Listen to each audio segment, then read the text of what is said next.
सहनौ भुनक्तु सह वीर्यं करवावहै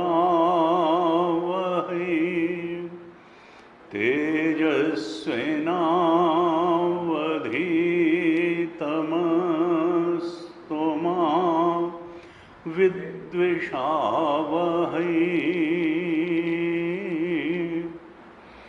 ओम शांति शांति शांति।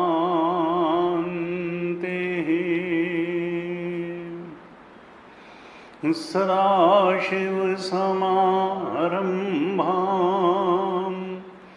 शङ्कराचार्यमध्यमाम् अस्मदाचार्यपर्यन्तां वन्दे गुरुपरम्पराम्।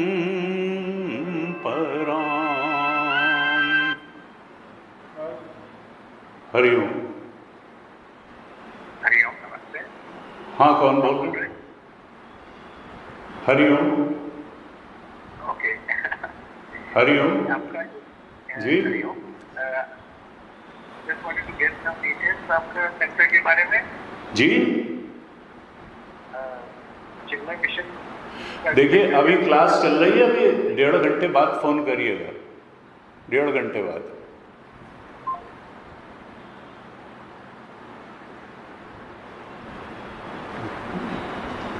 इसी समय इनको सूचना की जरूरत है। अब पीएन भट्ट कहाँ से आ गए?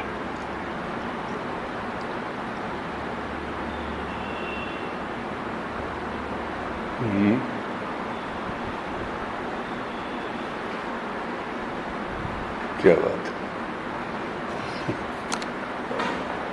अच्छा डिस्टर्बेंस।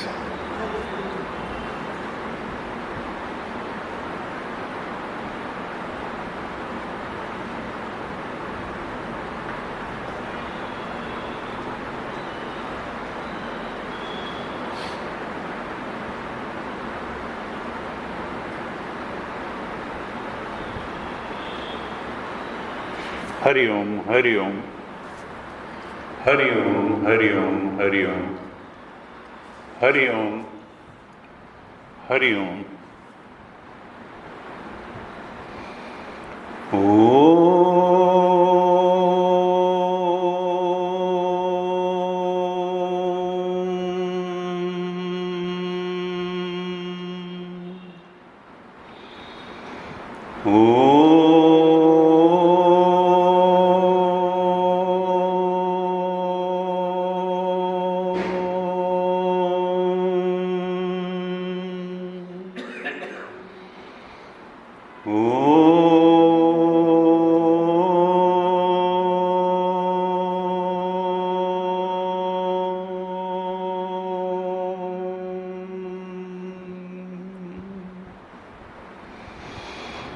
सदाशिवसमारम्भां शङ्कराचार्यमध्यमाम् अस्मदाचार्यपर्यन्तां वन्दे गुरुपरम्पराम्।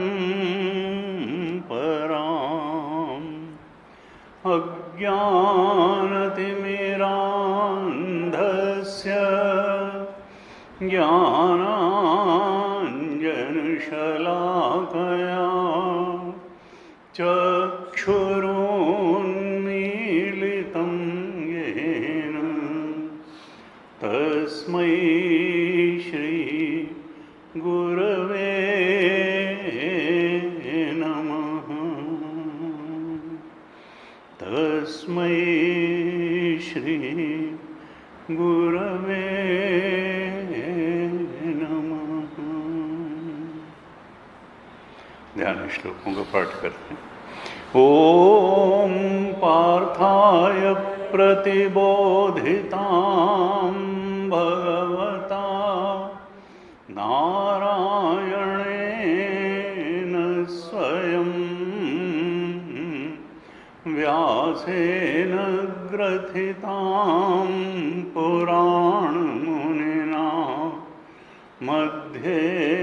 महाभारतम् अद्वैतामृतवर्षिणीं भगवतीम् अष्टादशाध्यायिनीम्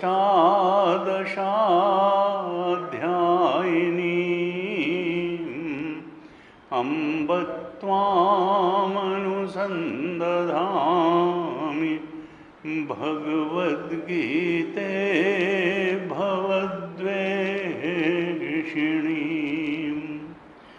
नमोऽस्तु ते व्यासविशालबुद्धे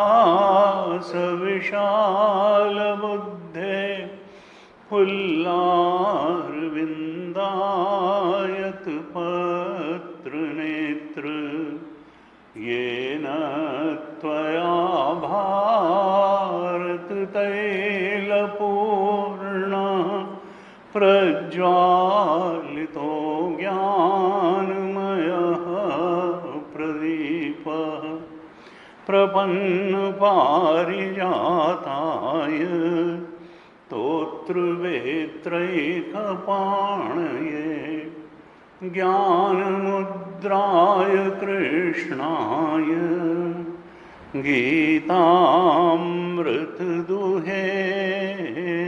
नमः।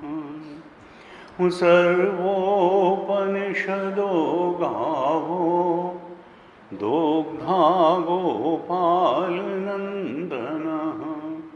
पार्थो वत्सः सुधीर्भोक्ता दुग्धं गीतामृतं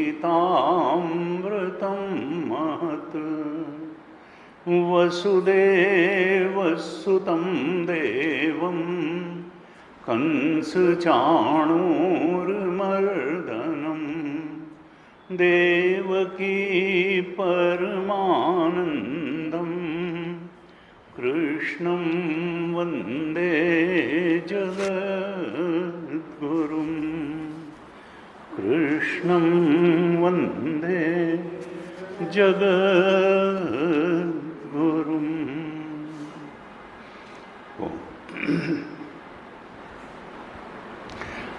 श्रीमद् भगवद गीता के छठे अध्याय पर हम चर्चा कर रहे हैं।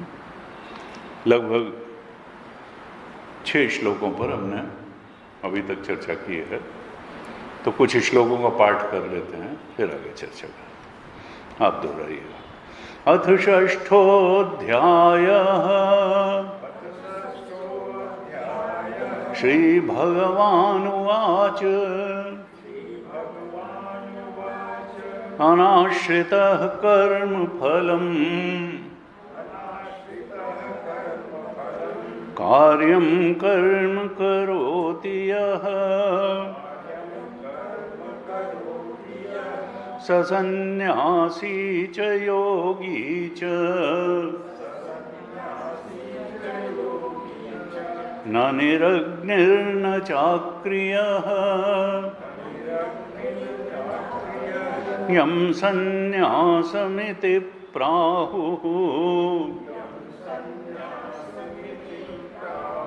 योगं तं विद्धि पाण्डव न हि असन्न्यस्तसङ्कल्पः योगी भवति कश्चन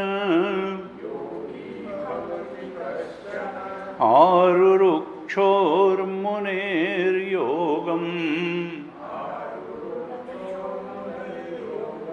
कर्म कारणमुच्यते योगारूढस्य तस्यैव शमः कारणमुच्यते यदा हिनेन्द्रियार्थेषु न कर्मस्वनुषज्यते सर्वसंकल्पसन्न्यासी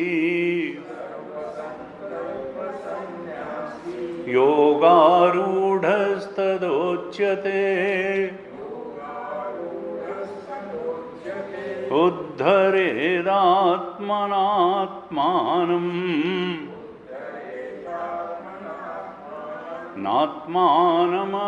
नात्मानमवसादयेत् आत्मैह्यात्मनो बन्धुः आत्मैव रिपुरात्मनः बन्धुरात्मात्मनस्तस्य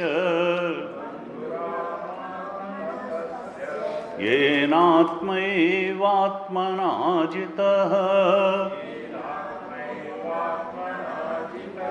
अनात्मनस्तु शत्रुत्वे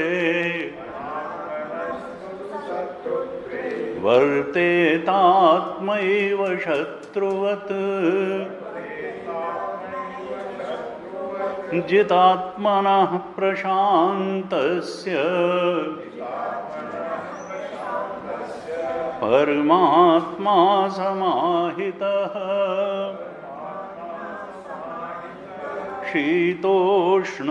शीतोष्णसुखदुःखेषु तथा मानापमानयोः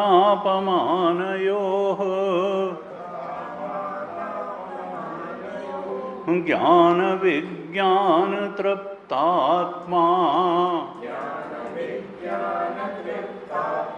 कूटस्थो विजितेन्द्रियः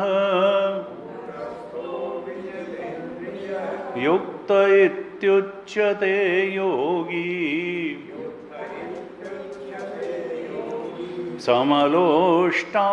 समलोष्टाश्मकाञ्चनः सुहृन्मित्रार्युदासीन मध्यस्थद्वेष्यबन्धुषु साधुष्वपि च पापेषु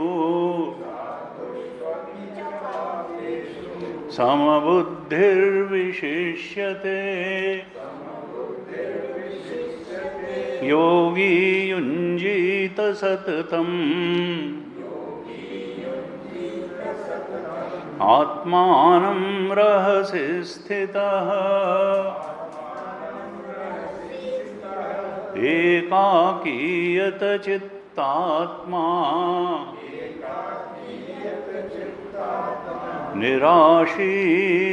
निराशीरपरिग्रहः शुचौ देशे प्रतिष्ठाप्य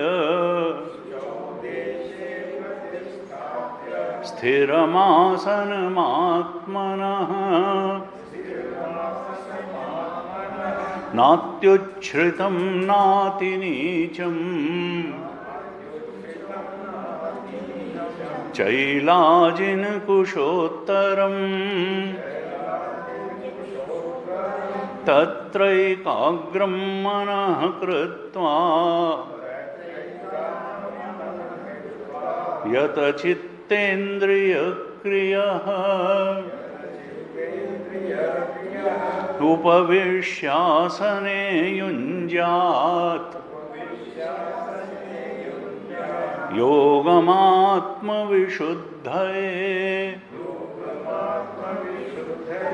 समं कायशिरो ग्रीवम्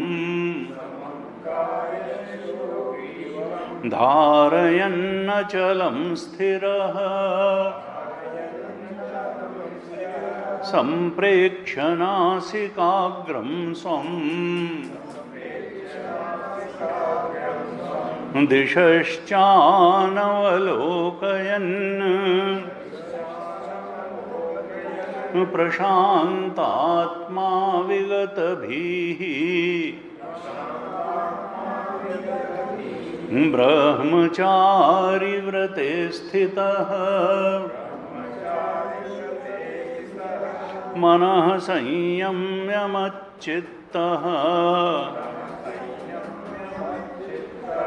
युक्त आसीत् मत्परः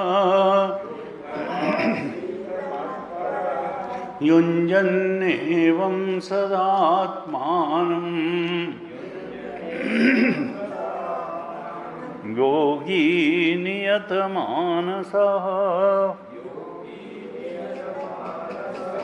शांतिं निर्वाण परमाम् मत्संस्थामधिगच्छति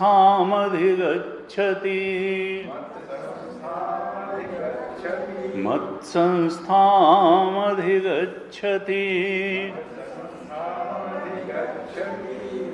हो ये छठा अध्याय भगवद गीता का बड़ा महत्वपूर्ण अध्याय है। इसको आत्म संयम योग भी नाम दिया गया और ध्यान योग नाम भी दिया गया, क्योंकि अंत में ध्यान ही वो साधना है जो हमें परम सत्य के बोध तक पहुंचाती है। और इस ध्यान के लिए वेदांत में जिस शब्द का प्रयोग किया जाता है वो है निदिध्यासन। इसमें निदिध्यासन में वृत्ति का साक्षी नहीं हुआ जाता है, बल्कि वृत्ति का उपयोग किया जाता है। और वृत्ति का उपयोग का अर्थ क्या है कि विचार द्वारा अपने वास्तविक स्वरूप के बोध का प्रयास करना और वास्तविक स्वरूप के सत्य स्वरूप के बोध में दृढ़ता से स्थित हो जाना। यही तो गीता का लक्ष्य है, यही तो उपनिषद का लक्ष्य है, यही तो वेदांत का लक्ष्य है कि तुम जान लो कि तुम कौन हो। अपनी सच्ची पहचान को जान लेना, समझ लेना और उसमें दृढ़ता से स्थित हो जाना। तो ये जो है अपने आप को पहचानने का जो रास्ता है, तो वेदांत प्रतिपादित रास्ता ये है कि अंतःकरण शुद्ध होना चाहिए, निर्मल होना चाहिए। उस शुद्ध और निर्मल अंतःकरण में स्वतः परम सत्य को जानने की जिज्ञासा होगी और फिर उस जिज्ञासा की पूर्ति के लिए हमको उनके पास जाना पड़ेगा जिनकी जिज्ञासा की पूर्ति पहले ही हो चुकी है। जिनकी जिज्ञासा की पूर्ति पहले ही हो चुकी है उनके पास जाना पड़ेगा। उत्तिष्ठत जागृत प्राप्य वरान निबोधत।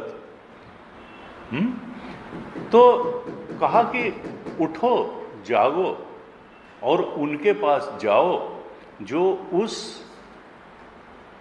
सत्य को, अपने सच्चे स्वरूप को तुमसे पहले ही पहचान चुके हैं और उसमें स्थित हो जाए।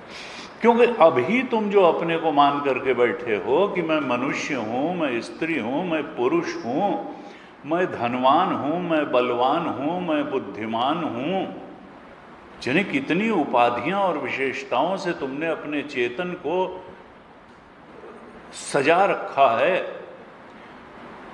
वो सजा नहीं रखा है, तुमने अपनी चेतना का सीमाकरण कर रखा है उन मिथ्या धारणाओं के, अज्ञान जन्य मान्यताओं से, अज्ञान जन्य इच्छाओं से, अज्ञान जन्य वासनाओं से, अज्ञान जन्य पहचानों से तुमने अपनी चेतना का सीमाकरण कर दिया। उस चेतना को जो बद्ध की ही नहीं जा सकती है। जैसे घड़ा आकाश को सीमित नहीं कर सकता, कमरा आकाश को कैद नहीं कर सकता है, उसी प्रकार से ये शरीर, ये मन, ये बुद्धि, ये समाज की उपाधियां ये चेतना को सीमित नहीं कर सकती हैं। वो तो आकाश से भी ज़्यादा सूक्ष्म है और आकाश से, और वही हमारा स्वरूप। हम जीव चेतन नहीं हैं। इच्छाओं की कैद में फंस करके, इस मन की कैद में फंस करके ये चेतना जो ब्रह्म चेतन है वो जीव चेतन बन के भटक रही है जन्म जन्मांतर से। वो तब तक भटकती रहेगी जब तक वो अपने ब्रह्म चेतन स्वरूप को पहचान नहीं लेती, उसमें दृढ़ता से स्थित नहीं रहती। जब तक हम रस्सी को रस्सी पहचान नहीं लेंगे, हमको सांप ही सच्चा लगता रहेगा। जब तक हम अपने ब्रह्म स्वरूप को नहीं पहचानेंगे, हमको जीवत्व सच्चा लगेगा, जीव के सुख दुख सच्चे लगेंगे, जीव की सफलता असफलता सच्ची लगेगी, और जहाँ सफलता असफलता पाई जाती है वो संसार भी सच्चा लगेगा, मन बुद्धि भी सच्ची लगेगी, शरीर का जन्मना मरना भी सच्चा लगेगा, मान अपमानग्रस्त होना भी सच्चा लगेगा। इसलिए सारे झंझट को मिटाने का उपाय क्या है? आत्मा के सच्चे स्वरूप में जाग जाना, जीव चेतन से उठ करके चेतना को उत्कर्ष प्रदान करके जीव चेतन से ब्रह्म चेतन स्वरूप तक अपने इस आंतरिक उत्कर्ष को प्राप्त कर लेना। ये उत्कर्ष कैसे प्राप्त होगा? जब तक हमारा मन कामनाओं से आक्रांत रहेगा, तो जहाँ वासना रहती है वहाँ ज्ञान नहीं रहता है, या हुआ भी तो टिक नहीं पाएगा। जिस अंतःकरण में वासनाएं टिक करके रहती हैं, वहाँ सत्य का ज्ञान टिक करके नहीं रहता है। इसीलिए कहा गया कि वासनाओं को धीरे धीरे कम करो। और धीरे धीरे क्या, जिस दिन सत्य का बोध हो जाएगा, उस दिन तो उनका मिथ्यात्व इतना स्पष्ट हो जाएगा कि प्रजहात यदा कामान सर्वान पार्थ मनोगतान आत्मनिएव आत्मना तुष्टः स्थित प्रज्ञस्तदोच्यते। मन की कामनाओं का वो जो पूरी तरह छोड़ देता है, वही उस सत्य के बोध को उपलब्ध हो पाता है। देखिए, यहाँ शरीर की कामनाएं नहीं कही गई। शरीर को तो खाना देना पड़ेगा, कपड़ा देना पड़ेगा, शरीर को स्वास्थ्य देना पड़ेगा। उतना ही भोजन ठीक है जिससे शरीर चलता रहे, उतनी ही इसको सजावट ठीक है, इसको खिलाना पहनाना नहाना धुलाना सुलाना जगाना ठीक है, जिससे कि ये स्वस्थ रहे। लेकिन मन की जो डिजायर्स हैं वो तो अनंत हैं। प्रजहात यदा कामान सर्वान पार्थ मनोगतान। ये जो मन सोचता है कि संसार में इच्छाएं पूरी करके हम तृप्त हो जाएंगे, न तो जन्म जन्मांतर से वो तृप्त हुआ न होगा, ये बहुत गलत गणित है। गीता जी में 12वें अध्याय के 12वें श्लोक में भगवान ने कहा, त्यागात शांति अनंतरम प्रजहात यदा काम। त्याग से ही अंतर की शांति प्राप्त होती है। भोग से आज तक किसी को अंतर की शांति प्राप्त नहीं हुई। भोग से तो भोग की कामना बढ़ जाती है। तो हमको मन के पार जाना है। मन का जीवन क्या है? मन किससे जीवन पाता है? मन का जीवन कामनाएं ही हैं। कामनाएं अगर हट जाएं तो हम मन के पार हो जाएंगे, अमनी दशा को प्राप्त हो जाएंगे। मनोदृश्यमिदं सर्वं यत्किंचित सचराचरम मनसो ही अमनी भावे द्वैतम नैवोपलभ्यते। ये द्वैत हमको क्यों सत्य लगता है? क्योंकि हम मन के माध्यम से देखते हैं। हम उसी ब्रह्म तत्व को, उसी आत्म तत्व को जब हम मन के माध्यम से देखते हैं तो वही जीव चेतन के रूप में अनुभव में आता है, वही संसार के भेद विभेद के रूप में अनुभव में आता है, और वही ब्रह्म तत्व के रूप में अनुभव ना के ईश्वर के रूप में, त्रैत में हम घूमते हैं। जीव भी है, जगत भी है, ईश्वर भी है। जबकि वास्तविक क्या है? ब्रह्म सत्यम जगन मिथ्या जीवो ब्रह्मणा परा, भगवान शंकराचार्य ने कहा। तो गीता जी का संदेश क्या है कि देखो, तुम साधक अपने सच्चे स्वरूप को पहचान लो, और इसके लिए कर्मयोग से प्रारंभ करो। तुम इच्छा पूर्ति के लिए कर्म, इच्छा परायण कर्म मत करो, तुम प्रभु की प्रसन्नता के लिए कर्म करो। तुम योगिनः कर्म कुर्वन्ति संगम त्यक्त्वा आत्मशुद्ध है। तुम अंतःकरण की शुद्धि के लिए कर्म करो। आत्मा तो नित्य शुद्ध है ही, उसको थोड़े शुद्ध करना है। शुद्ध अंतःकरण जब हो जाएगा, शुद्ध साम्य कैवल्यम, योग दर्शन में कहा, जब शुद्ध का साम्य हो जाता है तो व्यक्ति कैवल्य बोध की तरफ बढ़ने लगता है, जो एकमात्र सत्य है उसकी तरफ बढ़ना प्रारंभ कर देता है।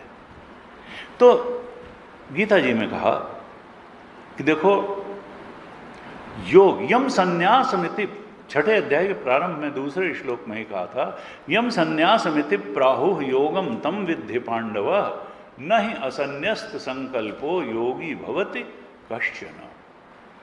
अर्जुन, योग और संन्यास में मूलभूत रूप में कोई बहुत अंतर नहीं है, क्योंकि दोनों में ही फल की आकांक्षा का त्याग किया जाता है। कर्मयोगी कर्म फल का त्याग करते हुए भी प्रवृत्ति का जीवन जीता है, और जो सन्यासी है वो भी कर्म फल का त्याग करता है, लेकिन वो प्रवृत्ति का जीवन नहीं जीता, वो निवृत्ति का जीवन जीता है। विविदिशा सन्यासी यानी वो गुरूपसक्ति करता है, वो अब उसका अंतःकरण कर्मयोग करके इतना निर्मल पवित्र हो गया कि उसमें परम सत्य के लिए सहज जिज्ञासा उठी, और फिर उसको गुरु भी प्राप्त हो गए, और उन गुरु के चरणों में समर्पण करके अब वो गुरुकुल वास करके, गुरु के नित्य सानिध्य में रह करके, गुरु के वचनों को, शास्त्र के वचनों को प्रमाण मानते हुए श्रवण मनन निधिध्यासन करके उस परम सत्य के बोध की ओर बढ़ता है। अविचार कृतो बंधः विचारेण निवर्त, ये अविचार के कारण ही बंधन है। हमने कभी ठीक से सोचा ही नहीं कि हमारा स्वरूप क्या है, संसार का स्वरूप क्या है। तो अविचार, जब विचार करता है, गुरु और शास्त्र के निर्देश के अनुसार लगातार चिंतन करता है, तो फिर वो जान जाता है कि उसका सच्चा स्वरूप क्या है। जो उसका स्वरूप है ब्रह्म, वही संसार का स्वरूप है, वही ईश्वर का स्वरूप। तो गीता का ये अप्रोच है, उपनिषदों का भी ये अप्रोच है, वेदांत का भी ये अप्रोच है कि तुम परम सत्य को जान लो। और ऐसे ऐसे सो कॉल्ड महात्मा, बाबा जी लोग भी पढ़े हैं, जिनकी ज्ञान को दो चार अपशब्द कहे हुए, गालियां सुनाए बिना उनकी भक्ति ही नहीं पूरी होती। गुरु जी बार बार कहते थे, जब तक वो ज्ञान को दो चार लताड़ न लगा लें तब तक लगता है वो भक्ति ही नहीं है, वो भक्ति ही नहीं है। और भगवान गीता में बार बार क्या कह रहे हैं, ज्ञानी तो आत्मैव मे मतम चतुर्विधा भजन्ते माम जना सुकृतिनोर्जुन आर्तो जिज्ञासु अर्थार्थी ज्ञानी च भरतर्षभ। चार प्रकार के मेरे भक्त हैं। कोई तो परेशान होकर भजता है, कोई कामना से भजता है, कोई जिज्ञासा से भजता है, और कोई ज्ञानी भक्त है जो जान लेता है कि और कुछ सत्य है ही नहीं, तो अब असत्य को थोड़े भजेगा जब सत्य को जान लेगा। उन्होंने कहा इन चारों में ज्ञानी जो है वो सबसे बड़ा भक्त है। और यही नहीं, कई बार लोग रामचरितमानस का भी दृष्टांत दे दे करके उछलते हैं। मालूम होता है स्टेज में व्यासपीठ से उछल के नीचे ना आ जाएं, इतने खुश हो जाते हैं ज्ञान को जो है अपशब्द कहने में। तो लेकिन वहाँ भी तुलसी बाबा तो वेदांती हैं। उन्होंने कहा चहूँ चतुर कहाँ नाम आधारा, ज्ञानी प्रभु है विशेष प्यारा। ज्ञानी जो है प्रभु को विशेष प्यारा है। और गीता जी में कहा ज्ञानी तो आत्मैव मे मतम, ज्ञानी तो मेरा आत्मा ही है। ज्ञानी ने तो मुझ कृष्ण परमात्मा, मुझ ब्रह्म तत्व की उपाधियों को हटा करके सच्चिदानंद स्वरूप को मेरे भी पहचान लिया और अपने भी पहचान लिया, तो अब कोई दूरी बची ही नहीं। उसने अपने कृष्ण तत्व को जान ही लिया। 7वें अध्याय में ये बहुत विस्तार से आया कि वो तो परम गति को प्राप्त कर लेता है, स्थिति को बोध प्राप्त कर लेता है, वो तो मुझ में स्थित है, अपने ब्रह्मस्वरूप में स्थित है। 7वें अध्याय के 18वें श्लोक में भगवान ने कहा कि उदाराः सर्व एवैते ज्ञानी तो आत्मैव मे मतम आस्थितः सहि युक्तात्मा माम एव अनुत्तमाम गतिम। वो तो मुझ में स्थित है और सर्वोच्च जो गति है, जिससे ऊपर कोई गति नहीं है, यानी ब्रह्मस्वरूप के बोध में स्थिति उस गति को प्राप्त कर लेता है। ज्ञानी तो मेरा आत्मा है, स्वरूप है, वो मुझसे अलग नहीं है, वो अन्य नहीं है, वो अनन्य है। वैसे तो ये चारों के चारों मेरे भक्त हैं, लेकिन ज्ञानी क्यों? तेषाम ज्ञानी नित्य युक्त, ज्ञानी ही मुझसे अनन्य रूप से जुड़ा रहता है। एक भक्तिर विशिष्यते, उसकी भक्ति एक भक्ति है, यानी अब वो जान गया कि सत्य और अब अनात्म में किस चीज की भक्ति करे। माया की भक्ति वो थोड़ो करेगा जब सत्य को जान गया है। अब द्वैत की भक्ति से ऊपर उठ करके अभेद भाव, जिसको रमण महर्षि ने उपदेश सार में कहा, अभेद भावना से भक्ति करना, जो वहां है वो एक भक्तिर विशिष्यते प्रियो हि ज्ञानिनोत्यर्थम अहम सच मम प्रिय। 7:17 में कहा ज्ञानी मुझे बहुत प्रिय है और मैं। तो इसलिए हमको देखना है, हमको हियर से में नहीं चलना है।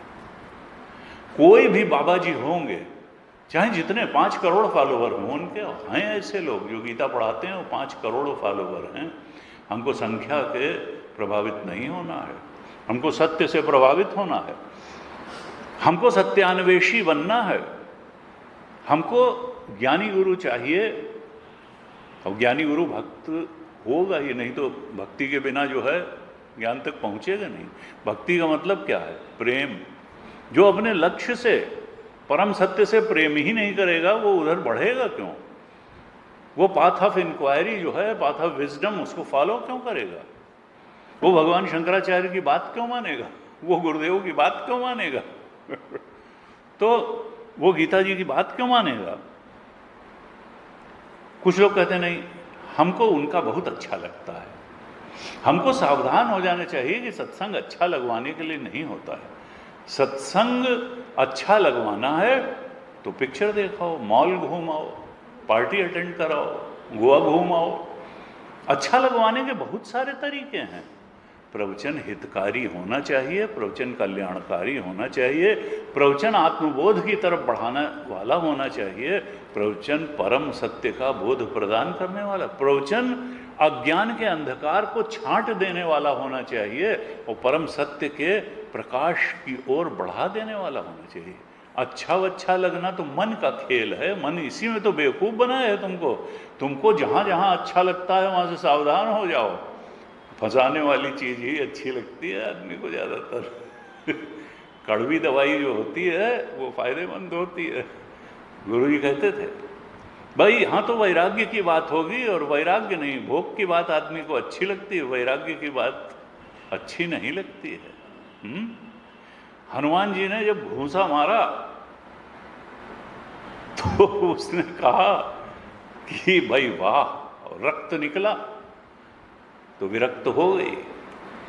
तो यहाँ तो गुरु जी कहते थे कि वेदांत की कक्षा में तो पत्थरबाजी होती है और लोग सिर नीचे करके उन पत्थरों को बचा जाते हैं, कहीं अंदर न जाने पाए, नहीं हमारा सारी आसक्ति को नष्ट कर देगा ये। तो नहीं, बचाइए नहीं उसको। अंदर 1-2 पत्थर भी अगर लग गए तो जिंदगी बदल जाएगी। वेदांत की पत्थरबाजी होनी चाहिए, अच्छा लगने के लिए नहीं है, ये धारणाओं पर चोट करने के लिए है। गलत और भ्रांत धारणाओं में जो जिंदगी चलती चली आ रही है जन्म जन्म से, उन भ्रांत धारणाओं को, अज्ञानजन्य मान्यताओं को मिटाने और तोड़ देने, भस्मीभूत कर देने के लिए वेदांत का ज्ञान है। भगवान क्या कह रहे हैं कि ज्ञान के समान पवित्र करने वाला कोई नहीं होता है। और बाबा जी लोग स्पीड से कहते हैं ज्ञानी पागल होता है। ज्ञानी जो है वो कुछ पा नहीं पाएगा, ज्ञानी ने कुछ पाया। वो गीता जी में भगवान क्या कह रहे हैं 4थे अध्याय में, अंत में भगवान ने कहा कि नहीं ज्ञानेन सदृशम, 4:38 में कहा नहीं ज्ञानेन सदृशम पवित्रम इह विद्यते। इस सृष्टि में ज्ञान के समान पवित्र करने वाला कुछ भी नहीं है। नहीं ज्ञानेन सदृशम पवित्रम इह विद्यते तत्स्वयं योग संसिद्ध कालेन आत्मनि विन्दति। वो जो ज्ञान है गुरु और शास्त्र द्वारा प्रदत्त जो ज्ञान है, जो विचार है, जो निधिध्यासन है श्रवण मनन के बाद, उससे कालीन थोड़े समय बाद जब तुम करोगे इस प्रकार से ध्यान, तो तुम आत्मबोध को प्राप्त हो जाओगे। आत्मनिविंदति, आत्मा के सच्चे स्वरूप को प्राप्त हो जाओगे। लेकिन श्रद्धापूर्वक तुमको आगे बढ़ना पड़ेगा। भगवान ने 6ठे अध्याय के, अभी आगे आएगा श्लोक, 23वें श्लोक में कहा कि देखो आत्मबोध के समान 22 और 23 श्लोक में, 6:22 में कहा यम लब्ध्वा चापरम लाभम मन्यते नाधिकम ततः यस्मिन् स्थितो न दुखेन गुरुणापि विचाल्यते। इस आत्मबोध से, अपने सत्य स्वरूप के बोध से बढ़ करके इस सृष्टि में और कोई लाभ नहीं है। जो ज्ञानी है वो जान जाता है कि पाने योग्य चीज अगर है तो आत्मबोध है। बाकी तुम चाहे जितना बड़ा पद पालो, अधिकारी बन के, चाहे नेता बन करके, चाहे अमेरिका में इंडस्ट्री खोल लो, चाहे तुम मिस्टर यूनिवर्स का खिताब जीत लो, मिस यूनिवर्स का खिताब जीत लो, चाहे तुम 6 बाल पे छक्का मार दो, ये सब बहुत छोटी उपलब्धियां हैं। सबसे बड़ी और जो काबिले तारीफ, जो वास्तविक उपलब्धि है, वो आत्मा के सच्चे स्वरूप को पा लेना ही है। बाकी सब खिलवाड़ है, इस शरीर के लिए है, शरीर तक है और शरीर रहते हैं। यम लब्ध्वा च अपरम लाभम मन्यते न अधिकम तथा यस्मिन् स्थितो न दुखेन गुरुणापि। जब जान लिया कि हमारा स्वरूप तो ब्रह्म स्वरूप है, चाहे जितना दुख, शरीर सड़ रहा हो, गल रहा हो, आर्थिक संकट आया हुआ हो, कुछ भी हो गई हो परिस्थिति, न विचाल्य थे, वो विचलित नहीं होता, क्योंकि वो जानता है कि आत्मा जो है अजर अमर है, आत्मा ही एकमात्र सत्य है, आत्मा ही ज्ञान स्वरूप है, आत्मा ही आनंद स्वरूप है, और ये शरीर तो आवरण मात्र है, प्रतीति मात्र है, इच्छाओं का प्रक्षेपण मात्र है।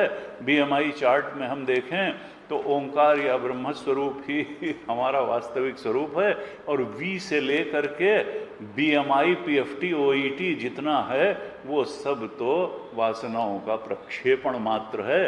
ये तो प्रतीति मात्र है, ये आभास मात्र है, और ये सुपर इम्पोजिशन है। जो अधिष्ठान है वो तो आत्म तत्व, सच्चिदानंद तत्व, ओंकार तत्व ही है, और वही हम हैं।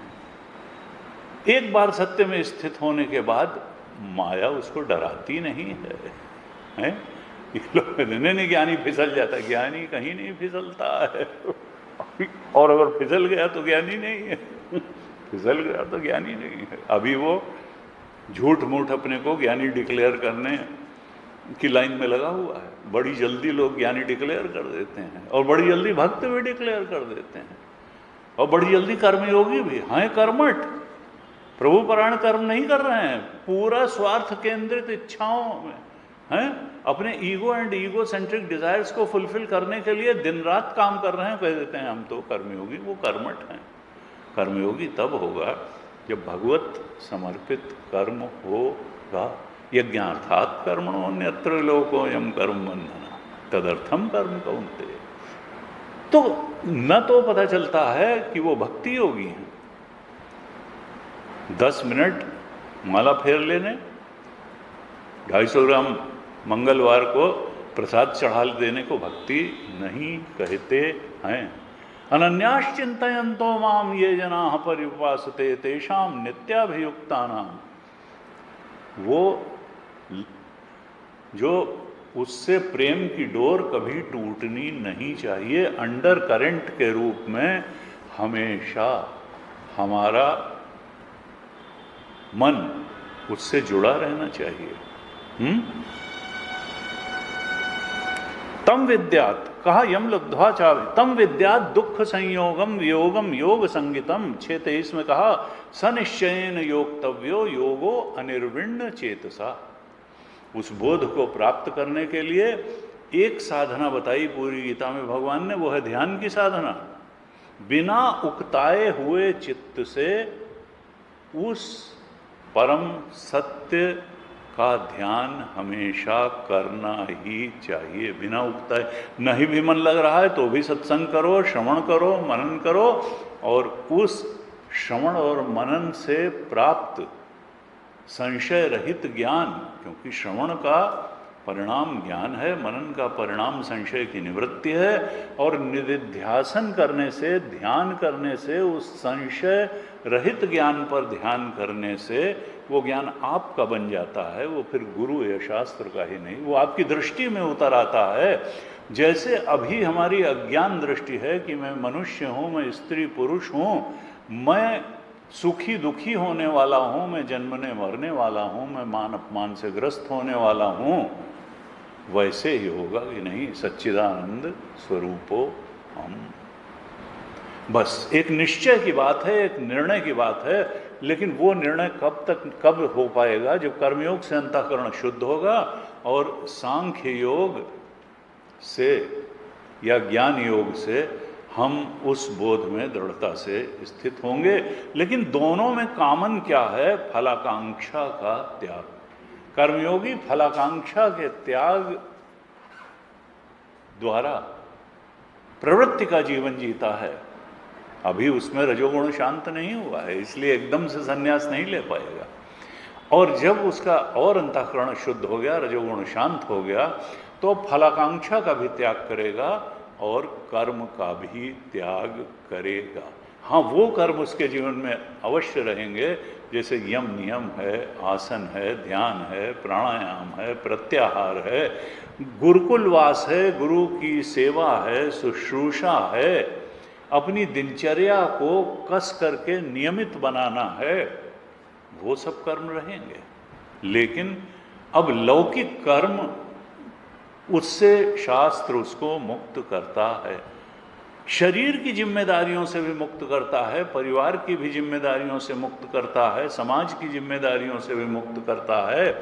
लेकिन कहता है अब तुम्हारा एक ही लक्ष्य होना चाहिए, आत्मबोध। उसके लिए गुरु के सानिध्य में रहते हुए, समान विचारधारा के लोगों से चर्चा करते हुए तुम उस बोध को दृढ़ करते चले जाओ। तो गीता प्रतिपादित मार्ग ये है, कर्मयोग, ज्ञान योग, ध्यान योग और भक्ति योग। अगर अंदर भक्ति नहीं होगी तो बाहर भगवान के लिए कर्म करेगा कोई? क्यों? कर्मयोगी क्यों करेगा? तो कर्मयोगी अंदर से भक्ति योगी है तो बाहर से कर्मयोगी है। और ज्ञान योगी जो है वो ध्यान योगी तो होगा ही, बिना ध्यान योग के ज्ञान दृढ़ कहाँ से हो जाएगा? तो इसलिए जो 4 योगों की बात गीता करती है, तो कर्म योग भी ठीक है, लेकिन सबकी अपनी सीमा है। भक्ति योग भी ठीक है, ज्ञान योग भी ठीक है, कर्म योग के लिए प्रवृत्ति मार्ग है, और ज्ञान योग तक जब अंदर से चित्त शुद्ध हो करके उत्कर्ष को प्राप्त हो गया, निर्मलता को प्राप्त हो गया, तब फिर ध्यान योग है, ज्ञान योग है, गुरु की शरणागति है। तो हमको देखना चाहिए, गुरु जी कहते थे हर जगह बैठना ठीक नहीं है कि हर सत्संग में बैठ गए। जो सत्संग हितकारी हो, कल्याणकारी हो, चेतना को उत्कर्ष प्रदान करने वाला हो, बोध की तरफ, सत्य के बोध की तरफ बढ़ाने, वही सत्संग ठीक है। नहीं तो कई बार सत्संग के नाम पे कुसंग हो जाता है लोगों का। ये इसलिए सत्संग क्या है, कहाँ है, कैसा है, कितना है, इस पर बहुत सावधान रहने की आवश्यकता है। सत्संग हितकारी हो। और लक्ष्य क्या है? का देखो, लक्ष्य तो यही है कि हम जान लें कि ये जो चेतन है हमारे अंदर, जो अभी वृत्तियों में आसक्त हो करके जिंदा रहने का आदी है, काम की वृत्ति आई कामी हो गए, क्रोध की वृत्ति आई क्रोधी हो गए, लोभ की वृत्ति आई लोभी हो गए, शत्रु की वृत्ति आई, द्वेष से भर गए, ईर्ष्या से भर गए, गण कामाद्याह वृत्तिगा दृश्या।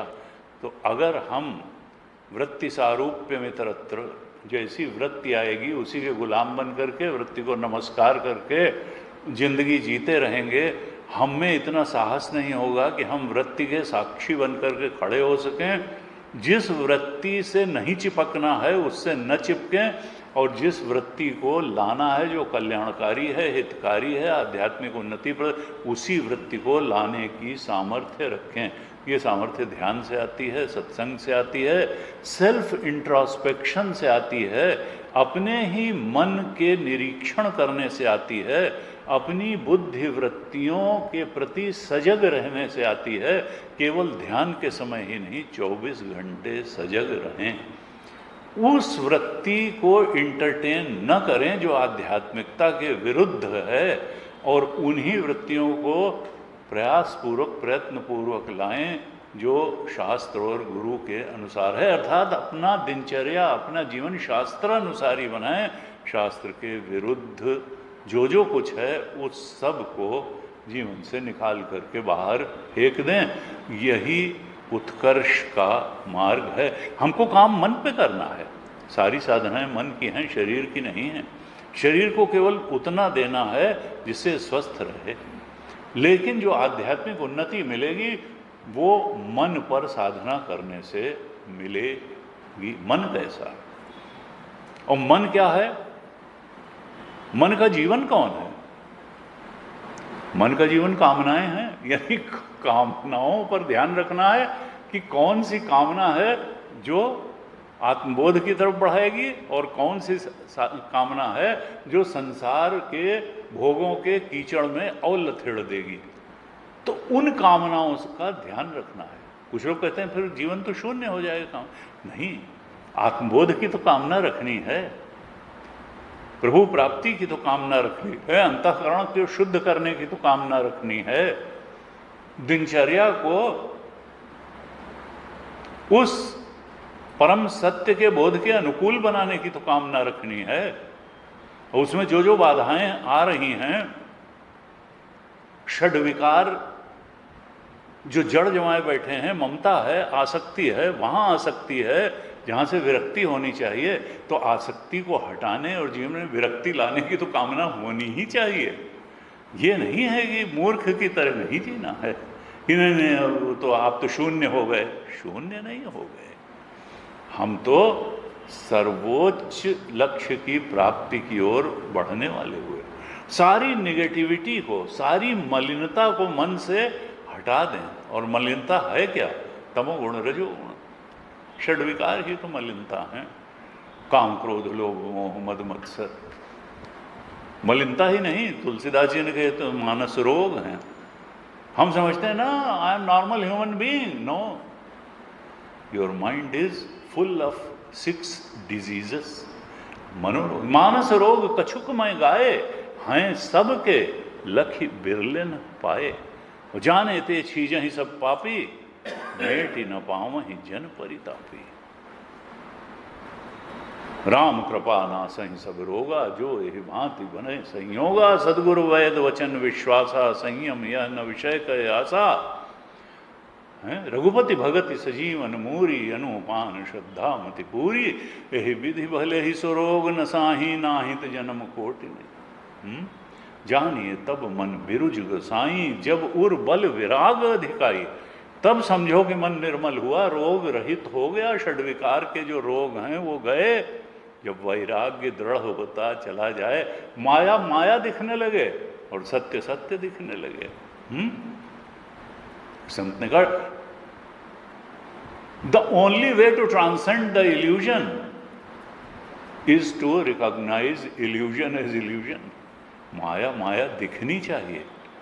माया दुखद है। अनात्म जो है माया है, वी से लेके ओईटी तक सब माइक है, प्रक्षेपण मात्र है, अनात्म है।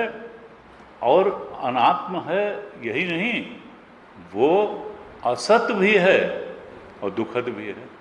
दुखद भी है, हैं?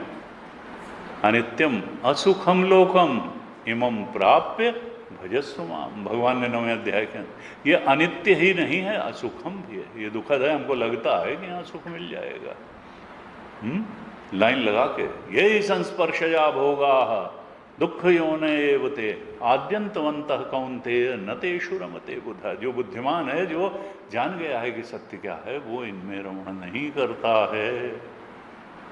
बाह्य स्पर्शेषु असक्तात्मा विन्दति आत्मनि यत् सुखम स ब्रह्म योग युक्तात्मा सुखम अक्षयम। सुख की ही तो तलाश है। गीता उपनिषद भी तो सुख की सुख आत्मा का धर्म है, विषय का धर्म नहीं है। कहाँ मिल जाएगा सुख? ये ललचाते हैं, ये देते नहीं है सुख, ये तो बहुत दुख। विषय इंद्रिय संयोगात यत्तदग्रे अमृतोपमं परिणामे विषमेव तत्सुखम राजसम स्मृतम। ये तो राजसिक सुख है। इंद्रिय और विषय के सन्निकर्ष से शुरू में अमृत तुल्य लगता है, बाद में विष तुल्य तुमको ये सजा देंगे। संसार के ही चक्कर में फंसाए रहेंगे, सत्य का बोध होने ही नहीं देंगे। क्योंकि जिस मन में वासनाएं रहती हैं वहां ब्रह्म ज्ञान नहीं रहता है। इसलिए ये मन का जीवन ही कामनाएं हैं, और मन ही तो बाधा है। हम ही बाधा है हमारी उन्नति में। हमको ही अपनी बाधा दूर करनी पड़ेगी। गुरु और शास्त्र और ईश्वर तो सहयोग देने के लिए खड़े हैं, हमको तो सहयोग करना पड़ेगा। उद्धरेद आत्मनात्मानम नात्मानम अवसादयेत आत्मैव आत्मनो बंधु आत्मैव रिपुरात्मना। 5वें अध्याय में हमने पिछली कक्षा में चर्चा की थी। भगवान ने आह्वान किया कि हे साधक, तुम अपने शत्रु के रूप में व्यवहार मत करो, अपने मित्र बनो। अपने आप से अपनी चेतना का उत्कर्ष करो, ऐसा जीवन जियो। उद्धरेत आत्मनात्म न आत्मान, अपने आप से अपने चेतन को और संसार के दलदल में फंसाओ मत, गिराओ मत, अवसादन मत करो। नात्मानम, अपने को कमजोर भी मत समझो। नहीं स्वामी, हमारे तो नहीं हो सकता ऐसा। नहीं, तुम्हारे पास सब चीज़ है। वैसे ही 5 ज्ञानेंद्रियां हैं, कर्मेंद्रियां हैं, मन है, बुद्धि है, विचारशीलता है, विवेक है, तुम सब कर सकते हो। ना आत्मानम, अपने आप से अपने को कमजोर मान के गिराओ नहीं। ना आत्मानम अवसादयेत आत्मैव आत्मनो बंधु, आत्मा ही आत्मा का मित्र है। तुम ही अपने सबसे बड़े मित्र हो, तुम ही अपने सबसे बड़े शत्रु भी हो। अगर तुमने अपनी चेतना को उत्कर्ष प्रदान करने वाला, इस जीव चेतन को ब्रह्म चेतन के बोध की तरफ बढ़ाने वाला जीवन तुमने नहीं जिया, तुमने गुरु और शास्त्र को समर्पित जीवन नहीं जिया, तो फिर तुम अपने शत्रु हो। क्योंकि मनुष्य जीवन इसी के लिए मिला है। बाकी सब बातें काम चलाऊ हैं, वो कोई साथ नहीं जाएंगी। ना तुम्हारी डिग्री साथ जाएगी, ना तुम्हारी जो है सोशल अचीवमेंट साथ, ना बौद्धिक अचीवमेंट साथ। तुम जो है, हाँ, तत्र तम बुद्धि संयोगम लभते पौरुते, तुम्हारी आध्यात्मिक उन्नति जितनी प्राप्त कर लोगे, मुक्त हो गए तो ठीक ही है, नहीं तो फिर आध्यात्मिक उन्नति साथ जाएगी। इसलिए वही अपना मित्र है जो आध्यात्मिक उत्कर्ष को प्राप्त करने में लगा हुआ है। और अगर उधर ध्यान नहीं दे रहा है तो अपना शत्रु है। अपने को चाहे जितना बड़ा इंटेलिजेंट समझे और चाहे जितना श्रेष्ठ समझे। चौथे श्लोक में भगवान ने कहा था कि देखो, उद्धार का मार्ग क्या है, उत्कर्ष का मार्ग क्या है मनुष्य जीवन के, कि तुम मनुष्य हो, तुम गलत पहचानों के साथ, अविद्याजन्य पहचानों के साथ पैदा हुए हो। अब तुम विचार करो, मुनि बनो। और रुक्षो मुनेर योगम, मनुष्य से मुनि बन जाओ। विचार, मुनि और मननात् मुनि। तुम जरा विचार करो अपनी दिनचर्या का, अपने जीवन का, अपने रुझानों का, अपनी इच्छाओं को, इच्छाओं से क्या प्राप्त होता है इसका, इच्छाओं से कितना सुख प्राप्त होता है, कितना दुख प्राप्त होता है, इस जीवन का स्वरूप क्या है, क्या कुछ तुम्हारे हाथ में है या नहीं है, क्या तुम बड़े भारी अपने को समझते हो कि हम मास्टर हैं, अपने मास्टर हैं, अपने संस्था के मास्टर हैं, अपने परिवार के मास्टर हैं, और हम तो संसार में जाने क्या कर देंगे। तुम अपना पैदा किए पैदा नहीं हुए। सृष्टि का एक सिद्धांत है, कर्म सिद्धांत, जो प्रारब्ध का परिपाक हुआ उसके द्वारा ढकेले जा कर के तुम माता के गर्भ में भेज दिए गए। वहाँ भी उसी ने रक्षा की, उसी ने तुम्हारे खाने पीने रहने और सुरक्षा का सब इंतजाम किया। बाद में भी उसी ने इंतजाम किया। अपने जवान किए जवान नहीं हुए, अपने अधेड़ावस्था को रोक नहीं सकते, अपने बुढ़ापे को रोक। तुम हो क्या? जबरदस्ती का अहंकार किए पड़े हो कि मैं जाने क्या हूँ। तुम तो उस परम सत्ता जिसके चलाने से पूरी सृष्टि चल रही है, उसके शरणागत हो करके और उन परमात्मा के वचनों, गीता के शरणागत हो करके भगवान की आज्ञा अनुसार, गीता के वचनों के अनुसार जीवन जियो। तब तो जो है तुम मुनि का जीवन जियोगे, मनन का जीवन जियोगे।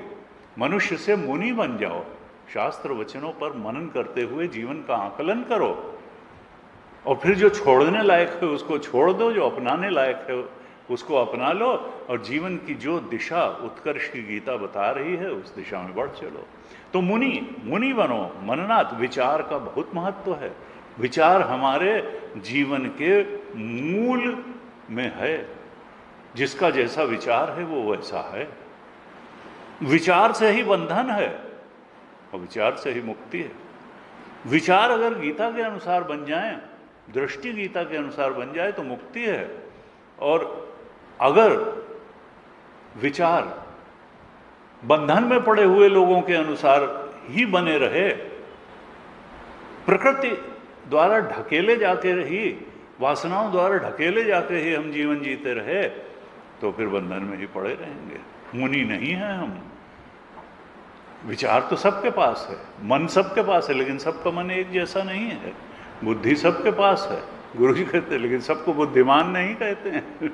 जिनके पास विशिष्ट बुद्धि है, शास्त्र परायणी बुद्धि है, निर्मल बुद्धि है, सात्विक बुद्धि है, जो अपना हित अनहित पहचानने वाली बुद्धि है, प्रवृत्तिम च निवृत्तिम च कार्य अकार्य भया भये बंधम मोक्षम च या वेत्ति बुद्धि सा पार्थ सात्विकी।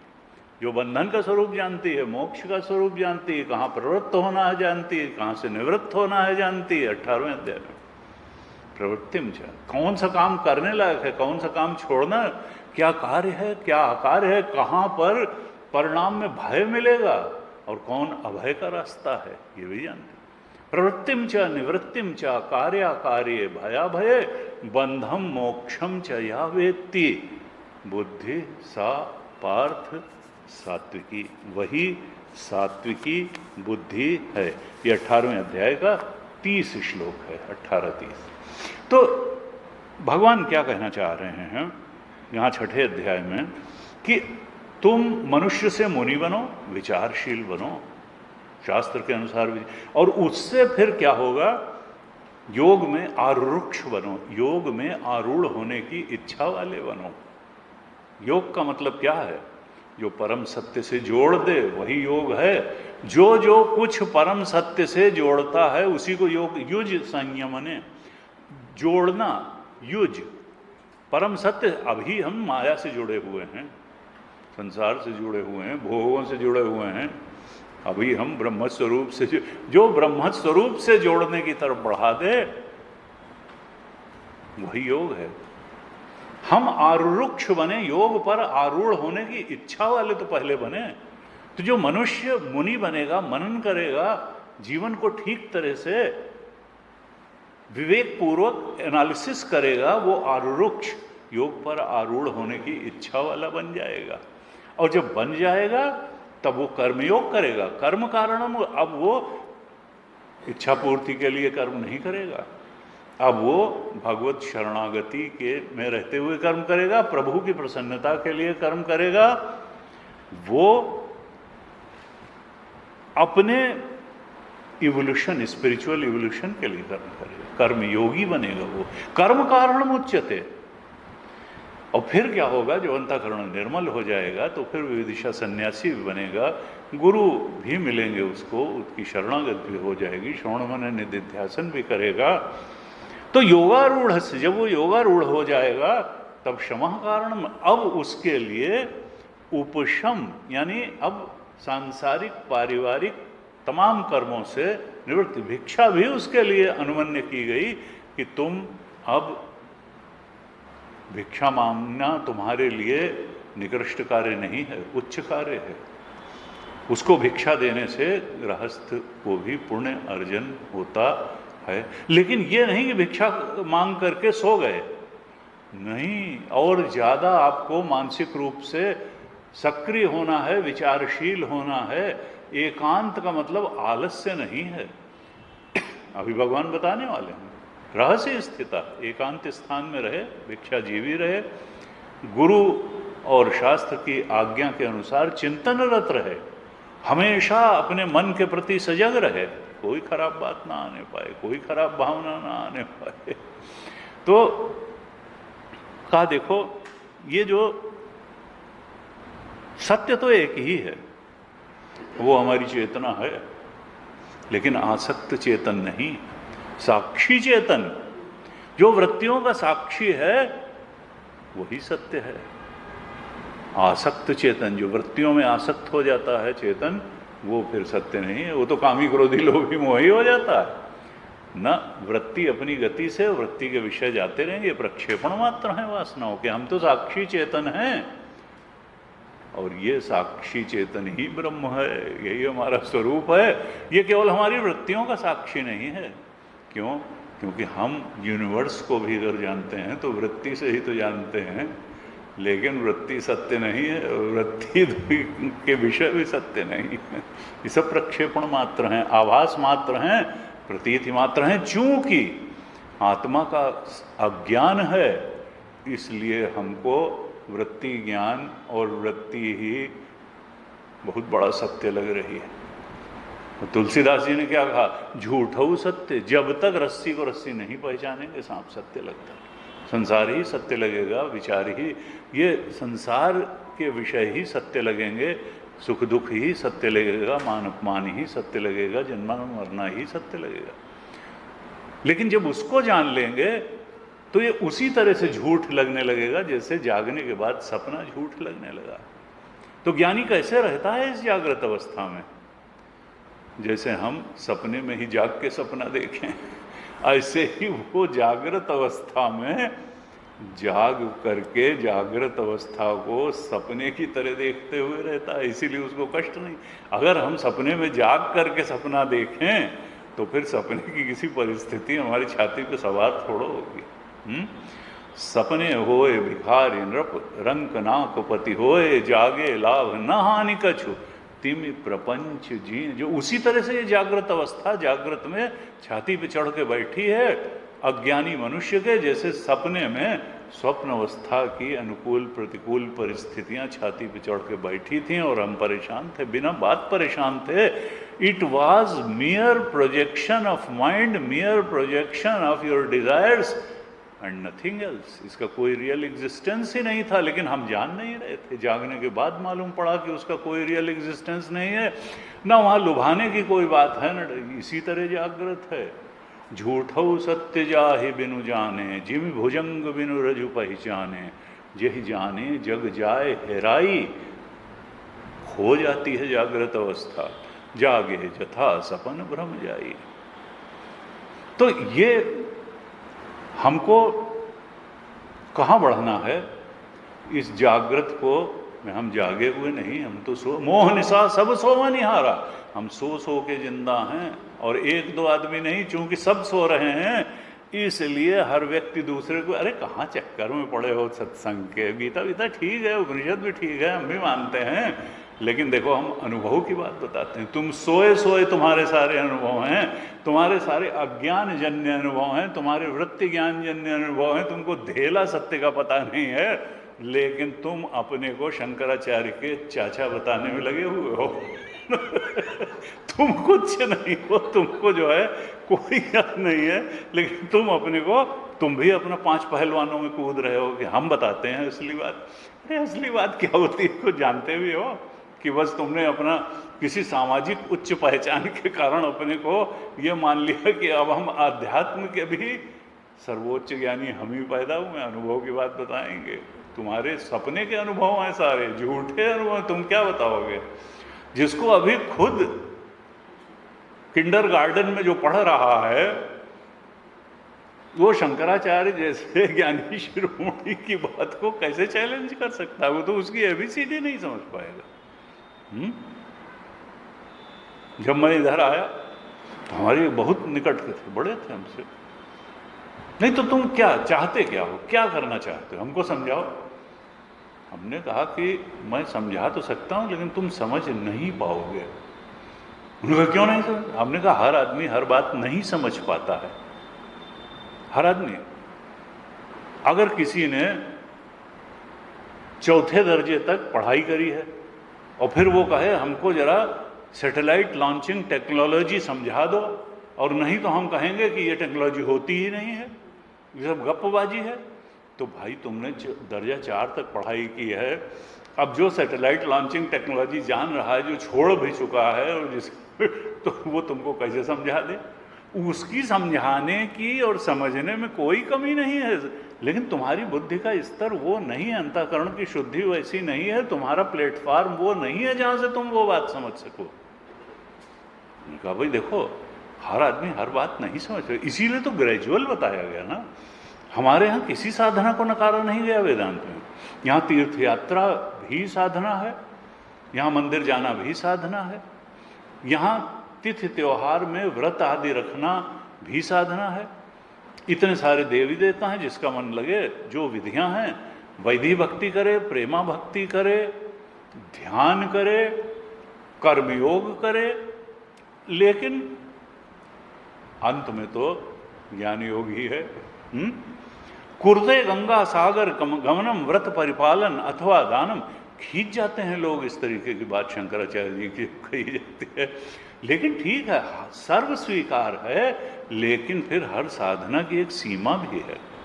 और अंतिम बात क्या है कि अज्ञान का नाश ज्ञान से ही होता है। नहीं ज्ञानेन सदृशम पवित्रम में विंदते अपि चेदसि पापेभ्य सर्वेभ्य पापकृत्तमः सर्वम ज्ञान प्लवेनैव व्रजिनम। पाप के समुद्र को पार करवा देता है ये ज्ञान की नौका।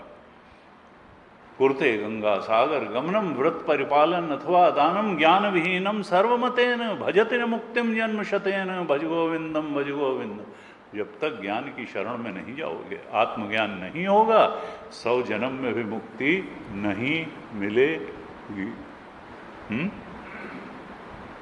तो कहा कि देखो,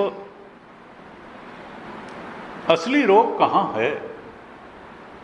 ये जो अनात्म में रस बुद्धि बनी हुई है कि जने क्या सुख मिल जाएगा, अनात्म को प्राप्त करके जने, ये ओईटी ऑब्जेक्ट इमोशन थॉट्स, सुख आत्मा का धर्म है। रसवर्जम रसोप्यस्य परम दृष्टवा निवर्तते। ये जो रस बुद्धि है जो संसार के विषयों में बैठी हुई है, जब आत्मबोध होता है, उस आत्म सुख की प्राप्ति होती है, तो फिर ये रस बुद्धि भी निवृत्त हो जाती है, और तब जाकर के फिर ज्ञानी जो है वो कहीं आसक्त नहीं होता है, क्योंकि आसक्त हो जाना ही मूल समस्या है, और विरक्ति का मार्ग ही आध्यात्मिक उत्कर्ष का मार्ग है। संसार की आसक्ति की जगह अगर भगवान की भक्ति हो जाए, परम सत्य की भक्ति हो जाए, गीता के वचनों में शरणागति हो जाए, गुरु के वचनों में श्रद्धा हो जाए, अटूट श्रद्धा हो जाए, परम श्रद्धा हो जाए, तो फिर श्रद्धावान लभते ज्ञानम तत्पर संयतेन्द्रिय ज्ञानम लब्ध्वा पराम शांतिम भोगम लब्ध्वा पराम शांति। नहीं कहा गीता ने, भोग से तो और ज्यादा अशांति बढ़ती है। ज्ञानम लब्ध्वा पराम शांतिम, ज्ञान, आत्मज्ञान, परम सत्य के ज्ञान से ही परम शांति मिलती है। संसार में कुछ भी पालोगे और उसका भोग कर लोगे तो परम शांति नहीं मिलेगी, विक्षेप बढ़ जाएंगे। संसार की उपलब्धियां रजोगुण और बढ़ाती हैं, विक्षेप और बढ़ा देती हैं। आत्मा की तरफ बढ़ना, शांति की तरफ बढ़ना, अभी आएगा भी कहीं। प्रशांत आत्मा विगत भी धी ब्रह्मचारी व्रते स्थिता मन संयम मच्चित्तो युक्त आसीत मत परा। प्रशांत हो जाता है, मन भी प्रशांत हो जाता है उस आत्मबोध को, सारे भय की निवृत्ति हो जाती है। तो कहते हैं कि हमको मनुष्य से मुनि बनना है, मुनि से आरुरुक्ष बनना है, आरुरुक्ष से योगारूढ़ बनना है, और फिर योगारूढ़ जो है वो श्रवण मनन निधिध्यासन करके गुरु उपसत्ति करके परम सत्य के बोध को उपलब्ध हो जाता है। फिर कहा था कि 4 चीजें इसमें बाधा होंगी। यदा हि नेन्द्रियार्थेषु न कर्मसु अनुषज्यते सर्व संकल्प सन्यासी योगारूढ़स्तदोच्यते। इंद्रियों की उनके अर्थों में, विषयों में स्वाभाविक आसक्ति होती है, लेकिन तुमको उस आसक्ति से विड्रॉ करना है। न इंद्रियार्थेषु अनुषज्यते, इंद्रियों को उनके अर्थों में, ठीक है हम आंख नहीं फोड़ लेंगे, लेकिन जो रूप देखने लायक है, जिससे चरण राम तीरथ चली जाही राम बसहु तिनके मन, जिनके श्रवण कान अगर सुनने के लिए हैं तो कोई ऐसी बात न सुनो जिससे कि मन मलिन होता है, रजोगुणी बनता हो। भगवत चर्चा सुनो, सत्संग की बात सुनो, जिनके श्रवण समुद्र समान।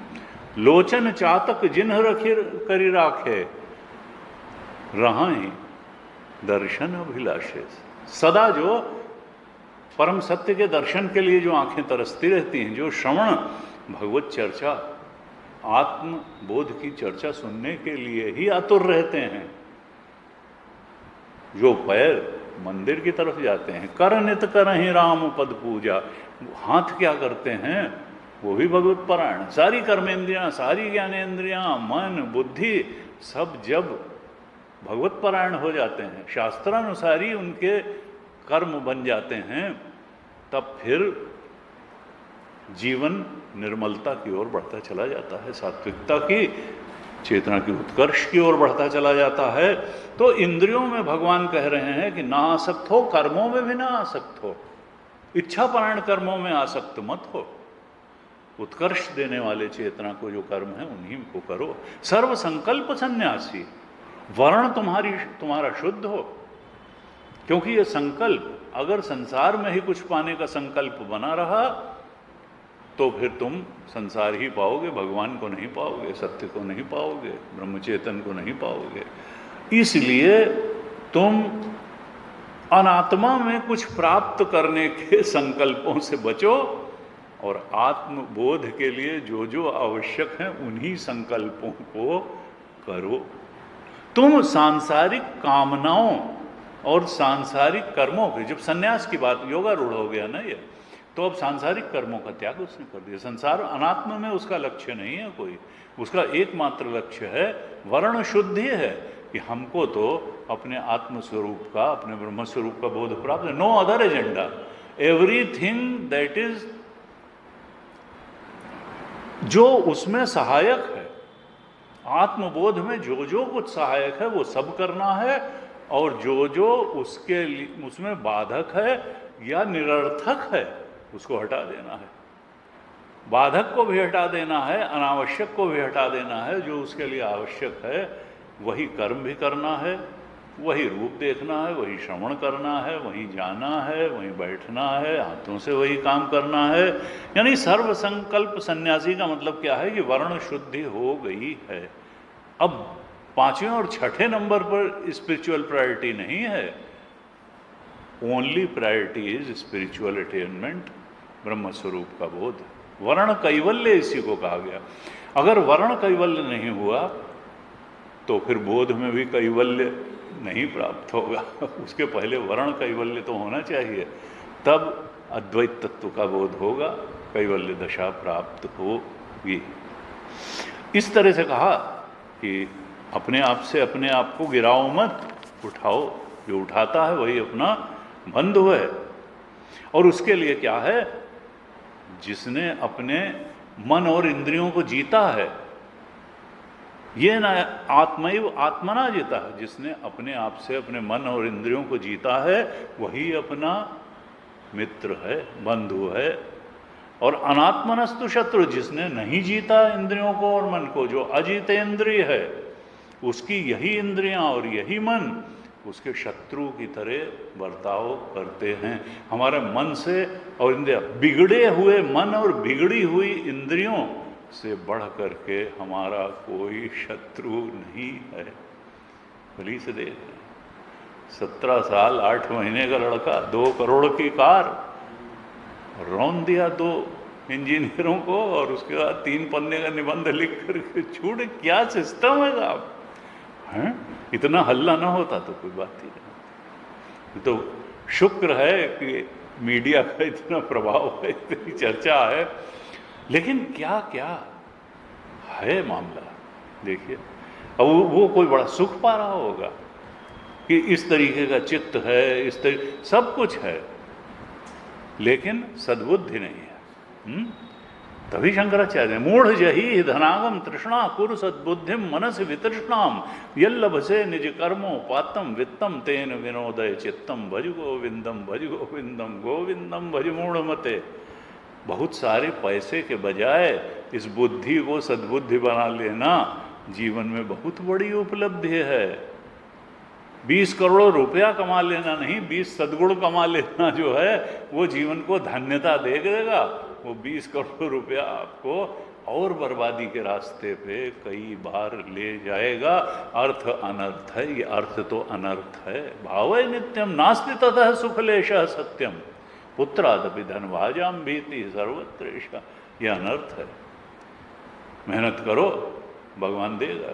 जिसने पैदा किया है, माँ के पेट में जिसने सुरक्षा की और तुम्हें भोजन दिया, जिसने पहले से दांत निकलने के पहले दाल चावल बना के रखा था, वो पूरे जब तक प्रारब्ध रहेगा, प्रारब्ध तुम्हारी रक्षा करेगा। तपोवन जी महाराज हिमाच्छादित चोटियों में चल देते थे बिना अगले टाइम के भोजन का। वहाँ तो कोई रेस्टोरेंट भी नहीं था, ना उनके जेब में पैसे, और 77 साल जिंदा रहे। तो आकाश वृत्ति से जब इतना हो जाता है, प्रारब्ध पर भरोसा होता है, परमात्मा पर भरोसा होता है, तो फिर व्यक्ति सत्संग को महत्व देता है, धन को महत्व। जिस बात में जिसकी सुख बुद्धि न बैठ जाए, जिसकी धन में सुख बुद्धि बैठ गई वो धन को ही महत्व देगा, और जिसकी आत्मबोध में और साधना में सुख बुद्धि बैठ गई वो साधना को महत्व देने लगेगा। सवाल ये है कि हमारी बुद्धि है कैसी। संबंध को महत्व देने लगे संबंध में, पद को महत्व देने लगे पद में ही सुख बुद्धि, फिर एनी हुक आर क्रुक, अब हमको ये पाना है। तो धन्य हैं वो लोग जो आध्यात्मिक उत्कर्ष को जीवन में महत्व देना सीख जाते हैं, समझ जाते हैं। ये पुण्य कर्मों का प्रताप है। गुरु जी कहते हैं बिना पुण्य कर्मों, पूर्व जन्मों के पुण्य कर्मों की कमाई के कोई सत्संग कर नहीं सकता है, कोई आध्यात्म के पथ पर, साधना के पथ पर चल नहीं सकता। ये एक जन्म की बात नहीं। मनुष्य मनुष्य में बहुत अंतर है। गुरुदेव ने विवेक चूड़ामणि के 3रे श्लोक की ही कमेंट्री में लिखा, यहाँ पशु मानव भी हैं, यहाँ मानव मानव भी हैं, और यहाँ देव मानव भी हैं। पशु मानव में जो संसार को ही सब कुछ मान रहे हैं, देव मानव हैं जिन्होंने जान लिया है कि नहीं संसार ही पाने लायक नहीं है, कुछ और है, आत्मा है पाने लायक। और देव मानव वो हैं गुरुदेव सरीखे जो कि उस परम सत्य को पा गए। तो इस तरीके से कहा कि देखो तुम अपने मित्र बनो, अपने शत्रु मत बनो, और इसके लिए अपने मन और इंद्रियों को जीतो, अपने अंतःकरण को, मन को निर्मल पवित्र सात्विक बनाओ, परमात्मा में समाहित करने का पूरा प्रयास करो मन को। संसार में भटकने के लिए मन को मत छोड़ो। मान अपमान में समान भाव रखो, देह के स्तर पर समता बनाओ, मन के स्तर पर समता बनाओ, सुख दुख में बहुत विचलित मत हो।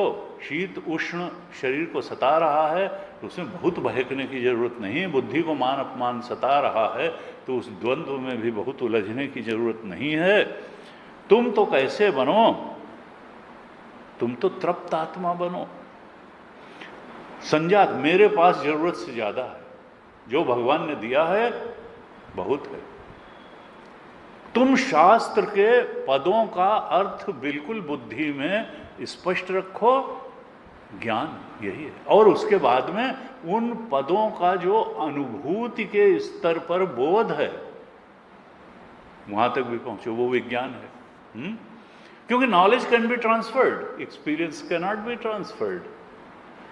थोड़ा बता सकता है तो एक्सपीरियंस तो जब तुम साधना पथ पे चलोगे तो तुमको होगा कि भाई आत्म सुख क्या होता है, मन की शांति का सुख क्या होता है। वासनाएं जैसे जैसे क्षरित होती हैं, कामनाओं का उपशम होता है, वैसे वैसे शांति, तो ये तो करके ही अनुभव किया जा सकता है। तो कहा ज्ञान भी प्राप्त करो, विज्ञान अनुभव भी प्राप्त करो, मन के धरातल पर तृप्ति भी प्राप्त करो, अंतः और प्रशांत आत्मा, कूटस्थ रहो, विचलित मत हो। निहाई विचलित नहीं होती, उस पर औजार कितने बनते रहते हैं, कभी हंसिया बन गई, कभी कुदाल बन गया, कभी कुछ बन गया। विजित है इंद्रिया, तुम तो विशेष रूप से अपनी इंद्रियों को विजय करो। अगर ऐसा करोगे तो तुम्हारी समदृष्टि हो जाएगी, तुम सबको माया देखोगे, फिर वो लोहा हो, सोना हो, मिट्टी हो, पत्थर हो, जड़ में हाँ युक्त, फिर तुम योगारूढ़ की पराकाष्ठा पर पहुंच जाओगे। ऐसे होता है। हमने पिछली कक्षा में भी चर्चा की थी कि 9 तरीके के लोगों से हम जीवन में मिलते हैं। सुहृन् मित्रार्युदासीन मध्यस्थ द्वेष बंधुषु साधुष्वपि च पापेषु समबुद्धिर।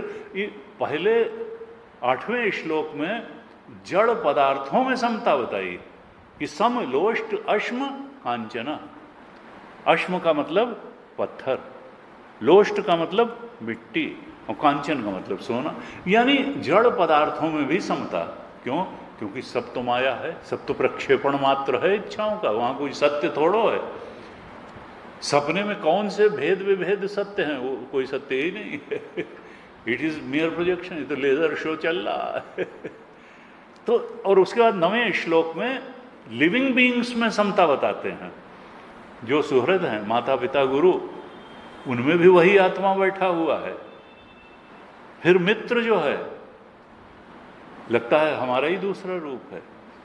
जो उदासीन है, जो पक्षपाती है ही नहीं किसी का, पक्षपात रहित है। मध्यस्थ, जो दोनों पक्षों का हितैषी है। मान लिया 2 में राइवलरी चल रही, जो मध्यस्थ का मतलब जो दोनों का हितैषी है, तो उसकी बात फिर लोग मानते हैं, वही मध्यस्थता के लिए बोला हो। जो द्वेष, जो हमसे द्वेष करता है, जो अप्रिय है, हमारा हमको पसंद नहीं करता या हम उसको द्वेष। और बंधुषु, जो अपना कुटुंबी है, जो परिवारजन है, जो श्मशान में और कोर्ट में हमारे साथ जाता है, जो पार्टी में भी हमारे साथ जाता है, सुख दुख की घड़ियों में हमारे साथ रहता है, वो बंधु है। साधु, जो शास्त्र के अनुसार आचरण करता है, वो साधुष। और पापेशु, जो शास्त्र विरुद्ध आचरण का दुष्ट है। दुष्ट संग जनि दे बरु भलवास नरक करताता, दुष्ट संग जनि दे विधाता। तो पापेशु, ये 9 तरीके के लोगों में भी वो ज्ञानी, आत्मज्ञानी समबुद्धि रखता है। समत्वम योग, योगस्थ कुरकर्माणि संगम त्यक्त्वा धनंजय सिद्ध्य सिद्ध्यो समो भूत्वा समत्वम योग। गीता में पहले ही कह दिया, समता ही योग है। संसार के स्तर पर, पदार्थों के स्तर पर समता, मनुष्यों के स्वभाव अलग अलग हैं, लेकिन आत्मा, वो तो देखता है कि आत्मा सत्य है। ये तो सब वासनाओं के कारण व्यक्ति अलग अलग स्वभाव हैं, अलग अलग कर्म हैं, अलग अलग व्यक्तित्व हैं, उसको तो आत्मा को देखता है, इसलिए समबुद्धि है उसका। आज यहीं तक रखें। ओम पूर्णमदः पूर्णमिदं पूर्णात् पूर्णमुदच्यते पूर्णस्य पूर्णमादाय पूर्णमेवावशिष्यते। ओम शांति शांति शांति। हरि ओम। श्री गुरुभ्यो नमः। हरि ओम।